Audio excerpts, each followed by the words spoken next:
বলেন তো দেখি, এটা কি ফল? ঠিক ধরেছেন, এটা একটা কলা। এটা কোনো ফল নয় ভাই, এটা একটা সুপার হিরো। লাইফে টেনশন, বাজে রেজাল্ট, প্রেমে ধোকা, কোনো সমস্যা নেই, একটি মাত্র কলা খান। টেনশন যাবে না, কিন্তু মন বলবে চল বেঁচে থাকি। দৌড়াতে চান, জিম, নাচ, কাজে শক্তি নেই, একটি কলা। দুটি হলে গতি বাড়বে, তিনটি হলে রিক্সাও টানতে পারবে।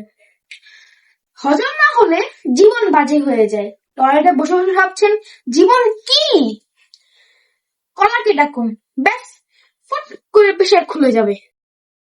পটাশিয়াম আছে, রক্তচাপ ঠিক রাখে। তার মানে আপনি রাগলে আপনার প্রেশার বেড়ে যাবে, কিন্তু কলা খেলে প্রেশার নেমে যাবে। তবে প্রেমিকা চাইলে আবার প্রেশার উঠে যাবে। এই ফলটা খুবই রাজনীতি করে। ওজন বাড়াতে চান, দুধ দিয়ে খান, দুম করে বেড়ে যাবে। ওজন কমাতে চান, সকালে খান, দপদপ করে নেমে যাবে।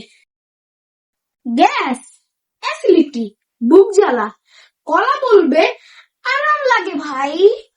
ডায়াবেটিস থাকলে দিনে একটা কলা, কম খেলে আফসোস, কিন্তু বেশি খেলে রিপোর্ট বাড়বে। অনেকেই বলে কলা খেলে কি হবে? শুনুন ভাই, কলা খেলে আমরা বড়লোক হতে পারবো না, কিন্তু কলা খেলে আমরা হ্যাপিনেস পাবো। তাই টাকা নাই তো কি হয়েছে, কলা তো আছে, আর কলা আছে তো কাহিনী আছে। সবাই লাইক, শেয়ার, কমেন্ট দিয়ে কলা প্রেম ছড়িয়ে দিন। টাটা।